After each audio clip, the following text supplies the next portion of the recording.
আমরা জানি যে গত 16 বছরে ওই যে ডক্টর দেবপ্রিয় ভট্টাচার্যের নেতৃত্বে যে শ্বেতপত্র প্রণয়ন কমিটি হয়েছিল সেখানে বলা হয়েছিল $18 বিলিয়ন তারা পাচার করেছে শুধু। তার মানে লুটপাট করেছে এর কয়েক গুণ, মানে সেটা হতে পারে $100 বিলিয়ন বা কম, মানে যাই হোক আমি জানি না কত।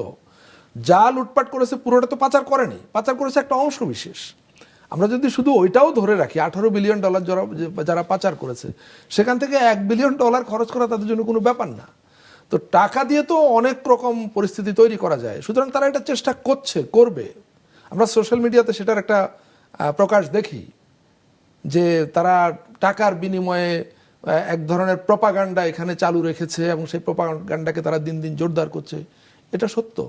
কিন্তু আবার ভালো দিক হলো যে সাধারণ মানুষ এটা বুঝতে পারে। আমি অনেকের সঙ্গে কথা বলে এগুলো টের পাওয়া যায়, আপনিও টের পাবেন যে মানুষ এটা বুঝতে পারে যে কোনটা আসলে প্রপাগান্ডা কোনটা সত্য। যেমন এই যে জুলাই জাতীয় সনদ এবং এই গণভোটের বিষয়বস্তু নিয়ে এগুলো নিশ্চয়ই আপনার নলেজে এসছে।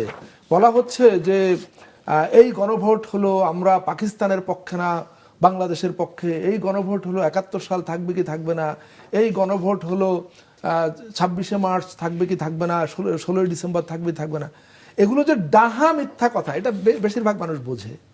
বেশিরভাগ মানুষ বোঝে যে এটার সঙ্গে কোনো সম্পর্ক নাই। 71 সাল মহান মুক্তিযুদ্ধ হলো আমাদের জন্ম, আর 2024 সালের জুলাই গণ অভ্যুত্থান হলো আমাদের ঘুরে দাঁড়াবার, আমাদের নিজেদেরকে নতুন করে আবিষ্কার করে আমাদের 71-এর যে আকাঙ্ক্ষা, যে স্বপ্ন, সেটাকে বাস্তবায়ন করবার জন্য নতুন পদক্ষেপ নেবার যে অভ্যুত্থান।